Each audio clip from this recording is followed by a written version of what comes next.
At the beginning of the 2024 NFL season, some seats were hot, but now many might be on fire. We got that and much more coming up for you on today's episode of Locked On NFL. The barbershop is open and Tony Wiggins has a chair for you. He's ready with some real NFL talk. The local experts of Locked On bring their expertise, and Wiggy is ready with his clippers and shears. Sit down and enjoy. The new Locked On NFL starts now. Locked On Podcast Network. Your team every day. What's going on, football fans, and welcome into another episode of Locked On NFL, where we give you a double daily dose of all the biggest stories going on around the National Football League. In for Tony Wiggins today is the bald, the bearded, the beautiful barber, Ross Jackson. That's me. That's who I am. You can find me wherever you get your social media at Ross Jackson Nola. And joining me today is Knockout himself, KO. Kevin Oestreicher is here. You can go and check him out over on Locked On Ravens every single Monday through Friday, breaking it all down for you. We're here to break down, though, all of the biggest stories around the National Football League. We're going to dive into some of the unreliable division leaders out there, Kevin. We're also going to dive into some of the biggest disappointments this season, including a team that you know very well over in that AFC North. And of course, we'll dive into some coaches on the hot seat. And it feels like there's a lot of names on that list this season. We appreciate you very much for making us your first listen and for being an everydayer here on the Locked On NFL podcast, which is a proud part of Locked On Podcast Network, your team every day. Today's episode brought to you by friends over at Prize Picks. Head over to prizepicks.com/Locked On NFL. Use the promo code Locked On NFL in all lowercase to get $50 instantly when you play your first $5 lineup. Kevin, when it comes to coaches on the hot seat, now through the NFL's 8th week of the season, about how long is your list? Because it feels like there's more names on the list than usual this year. Yeah, I'm with you, Ross. It feels like at this time, maybe we're just starting to hear about a couple of names, maybe 2, 3. Man, it feels like we almost are approaching like double-digit territory with some of these teams because of just how, one, this season's been pretty weird just off the rip, but two, I feel like we've already seen a move with Robert Saleh. That was early for a coach firing, and I know that situation's weird. But we could see a couple more. Trade deadline's up in a week now. We could see a couple more, maybe a few weeks after this. And then obviously it doesn't even take into account all the offseason firings that could be on deck. Yeah, absolutely. And look, there's a couple of teams out there right now that are looking at some potential in-season changes as a possibility, right? Some places where that could end up making sense. And one of those places, Kevin, is our good friend, Tony Wiggins. He knows all about it over with the Jaguars. Listen to what he had to say about Doug Pederson, head coach of the Jacksonville Jaguars, on Locked On Jags. Doug Pederson talked about maybe it's the scheme, maybe it's the players on defense, and maybe it's a combination of both, and says we have to look at the tape and figure it out. He fired this last staff on defense because they always had to look at the tape and figure it out, and they couldn't get it done during the game. And he said that's one of the reasons he made the change. So now another change has to be made. I think Doug Pederson's cooked as coach here in Jacksonville. They just don't have any answers in terms of trying to get this thing back together. Look for changes to come in the offseason. I think Doug Pederson is cooked as coach. I mean, does it get any clearer than that? Kevin, we talked about KO, knockout. Who's the first coach you knock out after, of course, the Robert Saleh firing earlier on this season? Yeah, I'm in agreement here. I think it's probably Jacksonville. Not to say that he's the only one that could be canned by the time the season's over, but there were reports, Ross, even pretty early in the season that there was tension in the locker rooms and that maybe, did Doug Pederson lose the locker room? And that stuff starts coming out. And obviously Jacksonville has not improved to this point. They just lost Christian Kirk for the season as well. So, it doesn't seem like things are getting any better in Jacksonville. And it seems like, there are a bunch of different things you can talk about with performance on the field and like talent wise with rosters, but in terms of effort and in terms of, showing up every game and in terms of that stuff, right? The coach has to have the guys ready to play. They're not out. Doug Pederson's not out there on the field giving up touchdowns or missing tackles or missing throws, but it all does come back to the head coach. And so when you start to hear those rumblings of like, oh, is trouble going on in the locker room? The team's not getting any better. And for a team that actually, in the offseason, Ross, there were expectations for Jacksonville in terms of being in that vaunted AFC South division. Could they compete with Houston? And it's just gone nowhere near. So, it's a whole different conversation about Trevor Lawrence and if he's the guy. But in terms of right now, I wouldn't be shocked if Jacksonville made a move, makes an interim guy for the rest of the season, and then obviously tries to reset in the offseason. Yeah, it could make a lot of sense. I mean, look, covering or looking at Jacksonville from afar, the way that we do, what we typically hear the most about are the things that he says to where he's passing the buck, right? There was a conversation about, well, we're not out there making tackles. We're not out there doing this, that, and the other. Now he's talking about how he's not sure what's going on over on the defensive side. Is it play calling or is it execution? Oh, but not really hearing the, hey, it's on me. Now, I'm sure he's saying those things. I'm sure that he is making that known in his post-game pressers and things like that. Every coach is typically going to take some of that accountability, but it's tough when you're not seeing that accountability turn into results. That's something that we're seeing in New Orleans with head coach Dennis Allen, who of course has to be in this conversation as well. So we're hearing a lot about, it starts with me, you got to get better, got to play better, all these other things, but you're not seeing the results. They're on a 6-game losing streak and no one's really sure if that's not going to be 7 games, even though they're about to go up against the Carolina Panthers this coming weekend. So it's a challenge here. I think that though is more of an off-season situation. The Saints don't typically fire coaches in season, but I don't know how much that timeline gets accelerated if it is if you lose to the Carolina Panthers. I bet that timeline accelerates a little bit. Are there any other coaches that stand out to you? I know New York Giants, Brian Daboll has to be one of the guys that's on watch, but who else around are some coaches that maybe stick out to you? I'm glad I can say it now because we're talking about it a little bit, but I am going to go with Mike McDaniel over in Miami. Yeah. That was the one that I had, and then you mentioned it before it went on, and it's in our pre-planning. Right, exactly. Don't worry, you're probably. When did Ross say anything about Mike? No. Yes, before we hit record here, we were talking like, are there any names? Because we wanted to like blindside each other with stuff and be like, oh, get the real raw reactions here on Locked On NFL. But yeah, Mike McDaniel, he's someone where I know a lot of people kind of point to the quarterback situation and be like, oh, well, he's been dealt this hand, and Tua hasn't been healthy. Tua's obviously back now, but at this point, I mean, it's been a couple of disappointing seasons for Mike McDaniel now in those Miami Dolphins colors. And yes, Tua's been injured, and it's tough when you pay a quarterback that money. You rely on him to be the franchise guy, and he's missing games. But at the end of the day, Miami has a uber talented roster. Yeah. And while they've been dealt a poor injury hand, not only quarterback wise, but defensively, they've lost guys as well. And it's just kind of all up in the air. I don't know, Ross. It just feels like everybody had such high expectations for Miami, even the last couple of seasons. And it's really been a pretty bad fall from grace for them. Obviously losing the playoffs last year, sneaking in as a wild card team, and then just having the year they're having. They're a 2-4 football team right now. And if it gets worse for them, I wouldn't be shocked to maybe see them try to make a move in the offseason. But then what comes with that territory is, well, if Tua's a Mike McDaniel guy, is Tua a guy of the next head coach, or do they try to move on? Always the question. Anytime you make a change at head coach, you're staring right down the barrel of a potential change at quarterback as well. That is always, always, always spot on when it comes to that. Whether you're looking at that change for 2025 or you're trying to get the guy in the building that's going to be the change for 2026, one way or another, the writing gets written absolutely on the wall. Coming up next, let's dive into some of the biggest disappointments this season. And I'll tell you what, I think we're probably going to be talking about the Miami Dolphins again. Just so you know, we got that coming up for you next as we continue on with this episode of Locked On NFL, part of Locked On Podcast Network, your team every day.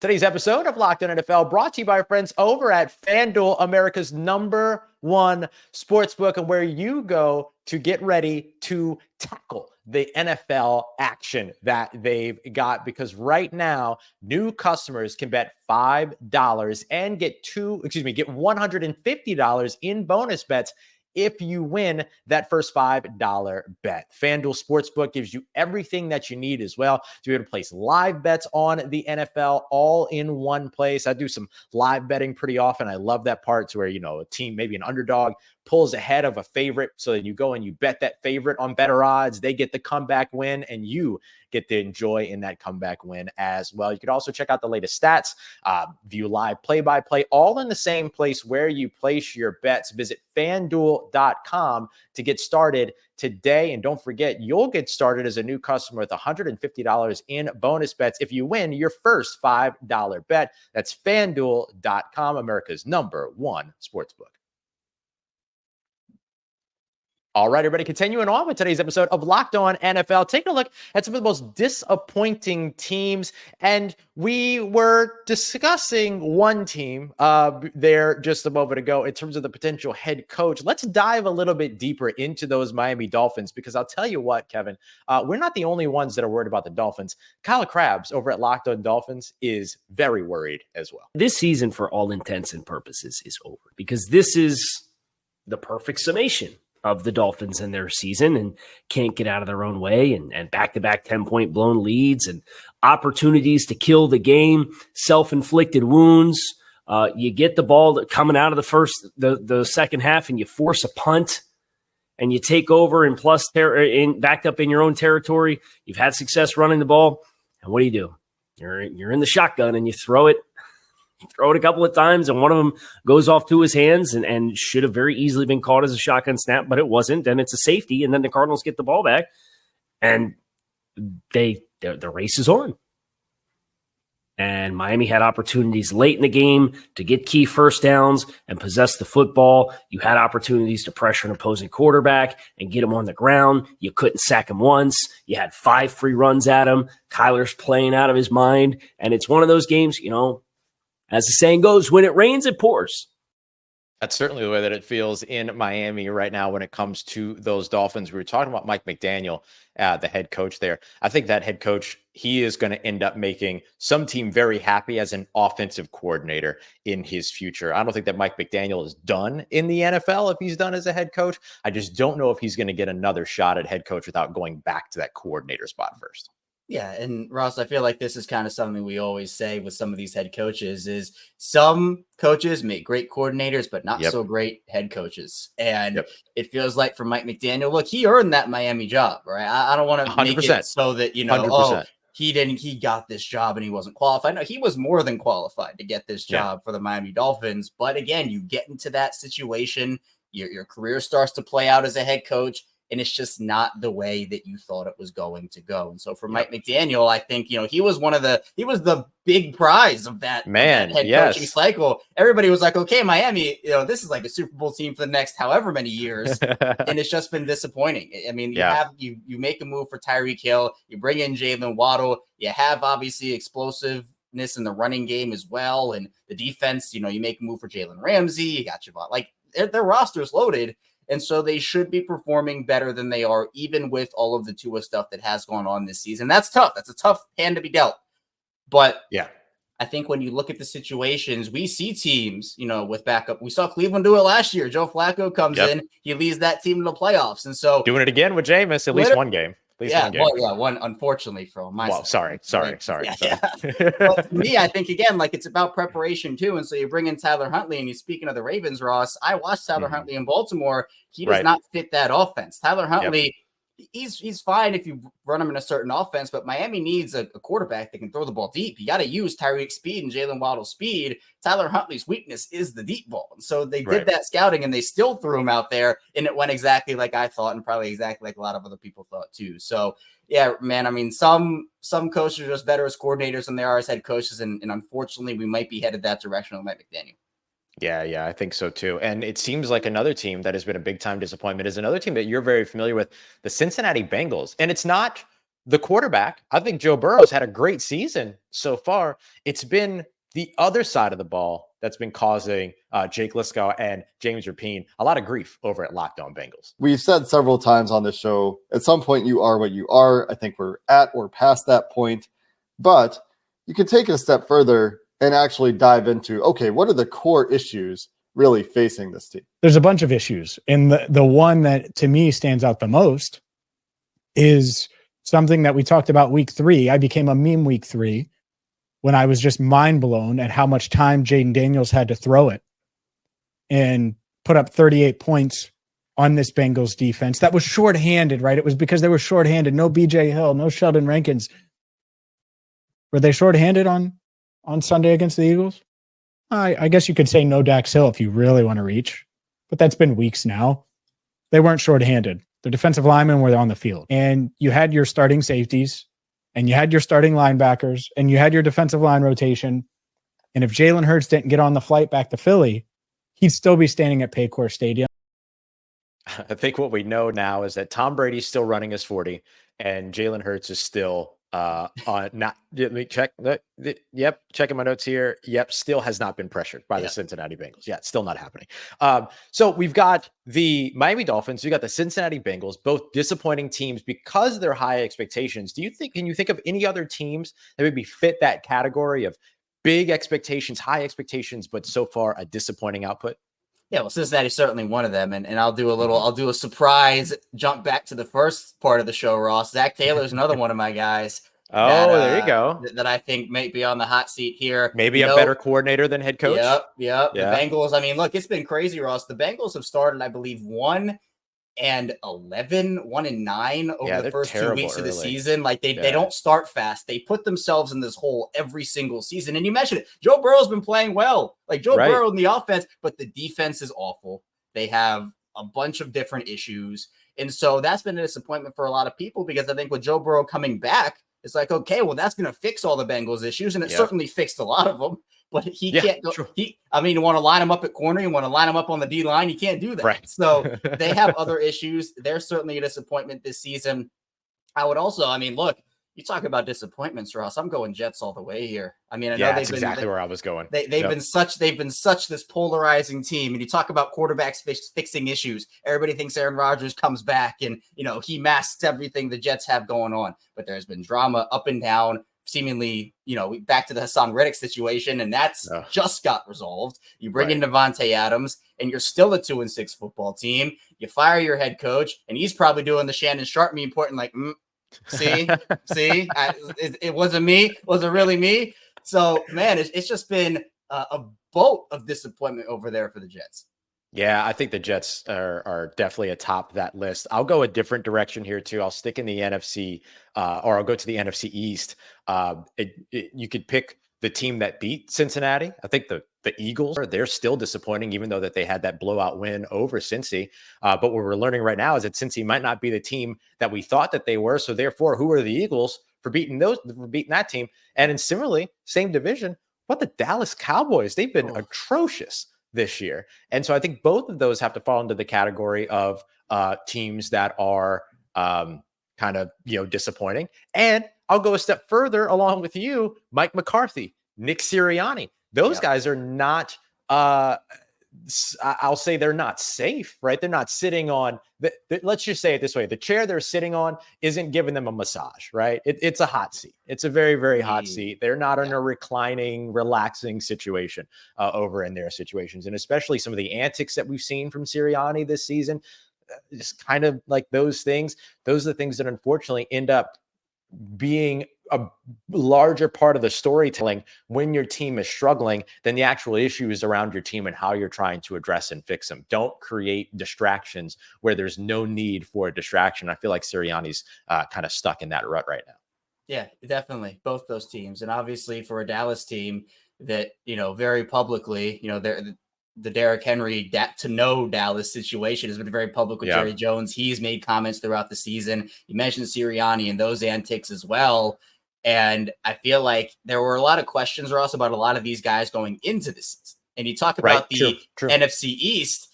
You could argue that all four of those teams should have fired their coaches in the Giants, the Eagles, the Cowboys, and the Commanders. Only the Commanders did it. Only the Commanders made the change. And the Commanders are the team that's at the top of the division and benefiting. There you go. So you can make an argument for a lot of these guys. I will do a quick expose myself take here on Locked On NFL. And I was public with the take. I thought Tennessee was going to be a dark horse Super Bowl contender. Wow, was I wrong about that? Talk about disappointing, even if it's just for my sake. I've been disappointed in the Tennessee Titans. Will Levis just took such a step back from his rookie year. They had to move off of DeAndre Hopkins. Has not worked out for Brian Callahan so far in year one. And maybe, a couple years down the line, we'll be looking at him as another coordinator that couldn't work out as a coach. But yeah, definitely not my best take over here on Locked On NFL. Yeah, that's rough. That's rough. But that's all right. That's all right. You know what? You chose to believe in something, and sometimes that works, Exactly. sometimes it doesn't. That's all right. All right. So that brings us through all of our most disappointing teams, hit some of the hot seats, stuff like that. What about the teams that are succeeding, but that we're not believing? And I'm going to start off with my own division mate in this situation. Take a look at the Atlanta Falcons. Is that a team you can really believe in when it comes to the playoffs? I'm not the only one that doesn't think so. We got that coming up for you next as we continue on with today's episode of Locked On NFL, part of Locked On Podcast Network, your team every day. Today's episode brought to you by Hillsdale College.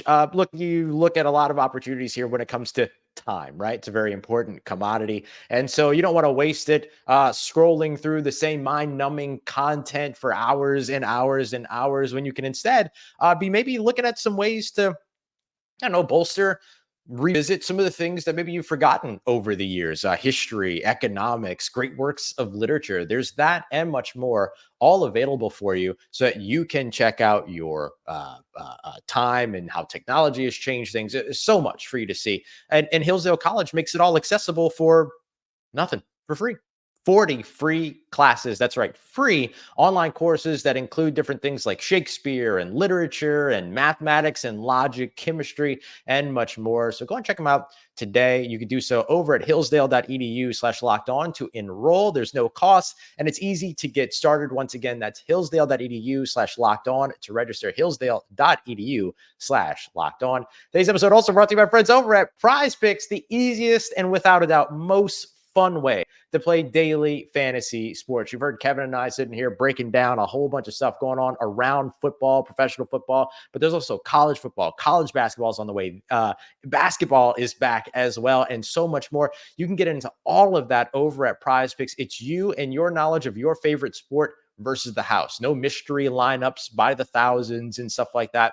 Basically, here's what happens. They give you a player. Let's say Cincinnati Bengals wide receiver Jamar Chase, since we talked about the Bengals so much, 79.5 receiving yards. All you got to do is pick more or less. Think he's going to have more than that or less than that in the upcoming game. You do that for 2 to 6 players, get 4 right. You get up to 100 times your entry back. It's that simple. It's really that easy. Go and check it out today. Download the app. Use the promo code LOCKEDONNFL to get $50 instantly when you play your first $5 lineup. Once again, download the app. Use the code LOCKEDONNFL. Get $50 instantly after you play your first $5 lineup. Prize Picks.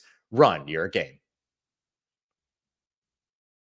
All right, everybody, wrapping up today's episode of Locked On NFL. You've got Kevin, you've got Ross. We are here breaking down some of the biggest stories around the National Football League. Kevin, we talked about disappointing teams, but what about the teams that sit atop their division that we're not necessarily believing in? Let me read off a couple of these. We'll start in the NFC. You got the Washington Commanders, who we just talked about, have that lead. We talk about the Detroit Lions, who are right there with the Green Bay Packers. They're in that range.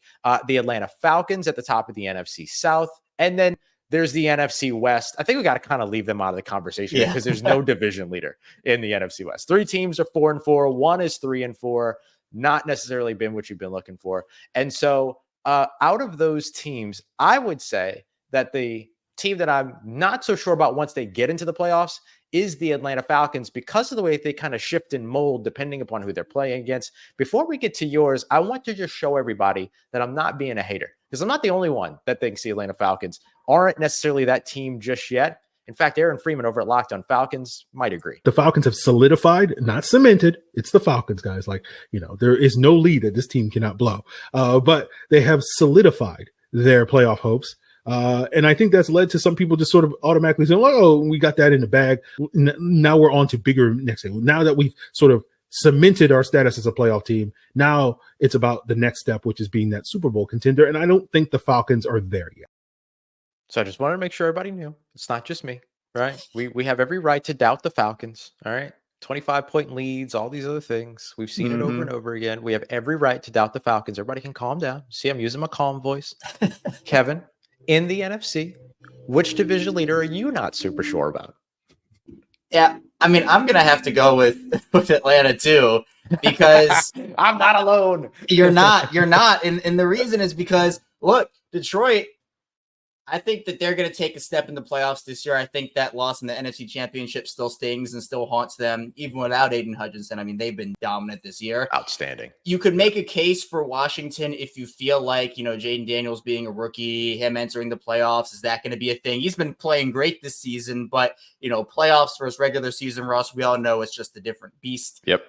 But with Atlanta, I don't know if they're going to be able to shift and mold, like you mentioned, in the playoffs to what they need it to be, especially in an NFC that, regardless of, the NFC West, we're not even talking about those guys right now, but in an NFC that I think actually is a lot stronger than I anticipated it to be at the start of the season. I mean, you're going to have wild card teams like, let's say Detroit wins the North, like a Green Bay or a Minnesota that have played well this season. Can another team turn around and make things? San Francisco has a lot of talent, right? Can they make a push? So when you talk about division healthy. leaders, that's their big thing. Got to stay healthy. It's another disappointing team, but it's not like their fault. It's injury related. Yeah, they've lost everybody, it seems like. But to me, I feel like Atlanta they have potential. I just don't know how realistic it is that they hit that in the playoffs. Yeah, and I just don't know if I trust Kirk Cousins. Do I trust postseason Kirk Cousins? Like, is that the chaotic nature of his sort of swings and the extremes that he plays with, of being too conservative to being too chaotic? Like, do I want that as an NFL franchise? I don't know. Like, in some cases, it's like, okay, well, if you're going to get on any 4-game tear, that's the time to do it. Yeah. Don't get me wrong. But I'm not super sure that I'm okay with that. I'd rather the consistent play of some of the other division leaders that we've seen so far. And the majority, let's be fair, of the consistent play we've seen from division leaders, probably outside of the Detroit Lions, are all from the AFC, right? No team has a more commanding lead over their division than the Buffalo Bills, who are 6-2, and everybody's got 2 wins behind them. Yeah. I think they're fine. I think we feel pretty good about them. But let's look at some of these other teams. Pittsburgh, just 1 game ahead of Baltimore. Houston, winning that game against Indianapolis gave them a little bit of a gap, but look at what they've lost so far. Kansas City, again, I guess that's the other one that's got a commanding lead actually in theirs, 7-0. So it kind of feels like it's between the Texans at the top of their division and Pittsburgh at the top of their division. And before we give our thoughts, let's go to Locked On Texans, because there's some concerns that they have, John Hickman and Big Sarge. Here's what they had to say about Houston and where they are right now. First of all, I thought Larry Tunsil had a rough day. We're not going to skip over that. But for Kenyon Green, 7 quarterback pressures. 7 quarterback pressures. It looks like he's just not there. And I think at this point, he's not going to get there. He's not going to get there. Sarge, you said it. He looks a little bit slimmer than maybe what he should have been. Like he lost too much weight to get his body back. And I said, you know what? I believe it's a technique issue. Whichever the problem is, it's starting to get to CJ, because I truly believe at this point, CJ is becoming a little bit gun shy. And now some of those throws that we've been accustomed to seeing him make, he didn't make Sunday, because I feel like he didn't believe he had the time to get some of those throws off.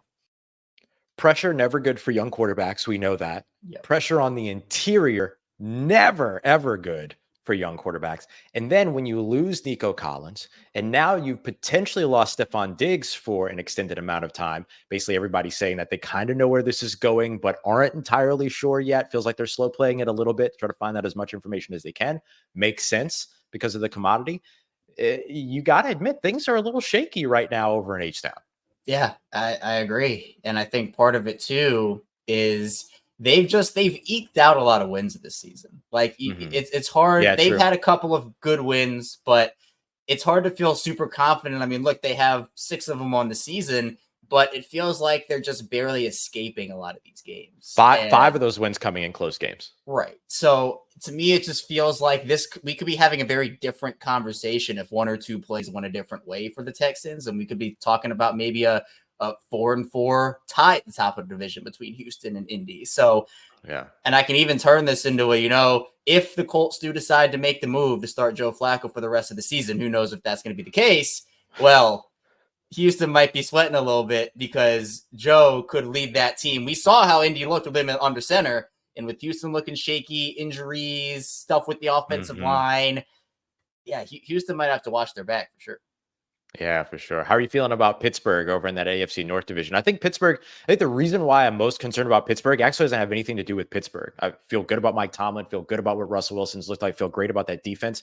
My concern is that there's teams in that division like the Baltimore Ravens that are just a threat no matter how good you are as a football team. Yeah, I'm rubbing my hands together right now with the Pittsburgh Steelers, because obviously me being the Ravens guy, look, I don't have any right to talk this week because of the way that the Ravens lost, and it was obviously an embarrassment, and that's a whole different conversation. But with Pittsburgh, the thing that they needed in the offseason, they did, where Mr. Trubisky, Kenny Pickett were actively losing them games. They needed to bring in a quarterback that, even if it's not this Patrick Mahomes, Lamar Jackson, Josh Allen type, just don't lose the game. Game manage the game. That's the biggest compliment you can have in the Steelers offense, right? Game manage the game to a win. And Justin Fields did it for the first couple of games. Russell Wilson did it as well. But the offense still doesn't look that great to me. And while Russell has come in there and done his thing, I don't want to gloss over that. Russell has made this offense look better. But the thing that scares me the most about the Steelers, Ross, is their wide receiver position. Not George Pickens, but they have nobody else. Calvin Austin had a good game on Monday night, right? Shout out to Calvin Austin for that. Mm-hmm. But, you see like Scotty Miller drop a deep pass. Seems like he has no confidence, right? Van Jefferson made some plays, but, they've been in the Brandon Ayuk conversations. They've been in the Devontae Adams conversations. It feels like they need one more guy at that wide receiver spot. And with this Ravens team, again, that's a good Ravens team, but they have their own issues to work out. Right now, Pittsburgh has earned that top spot. But come playoff time, is that offense going to be sustainable enough to win them games? I'm not so sure. It could certainly happen, but I think it's going to come down to the wire between Baltimore and Pittsburgh, definitely in the AFC North. Yeah, I'm with you on that. I think Pittsburgh's got to find a way to make a move. And look, they're running out of time. November 5th is a trade deadline. They're running out of options because everybody done got moved when it comes to wide receivers. DeAndre Hopkins got moved. Devontae Adams got moved. Like we've seen all the moves. Yeah. And so is there somebody, Amari Cooper got moved. Like, is there somebody that this Houston Texans team can go out there and get? I don't care if it's Mike Williams from the Jets. Can you get somebody in the building to help you out there? I think that's going to be their biggest thing. But hey, I love what the run game looks like with Najee Harris. I love what the quarterback play is looking like with Russell Wilson. I love what the coaching is looking like with Mike Tomlin. And I love what the defense is looking like with everybody over with they got the young rookie corner, got 3 interceptions in the last 2 games. Like, Bishop, looking great. So love all that. But if they can get that wide receiver, then maybe we start talking about Pittsburgh a little bit differently in terms of a separator. But it's the AFC North, man. There's no separation in that division ever. So we'll see where things go. Kevin, this was an absolute blast. If you want more, make sure you go and check out Kevin over at Locked On Ravens. And of course, you can catch him every weekend, giving you the preview to every single game in the ultimate preview show that we do here on the NFL channel. So you can find that on Locked On NFL and elsewhere. Kevin does a phenomenal job with that, moderating and throwing to all the different previews and everything. Really, really good stuff. So make sure you go and check that out and show some love. We will see you again here tomorrow. Myself and David Harrison will be here to break down more. And then, of course, you'll have Tyler in the morning as well to give you that extra shot of espresso tomorrow morning to get you ready with all that NFL news. For Kevin Oestreicher, I'm Ross Jackson. We'll see you here again soon on the Locked On NFL podcast, part of Locked On Podcast Network, your team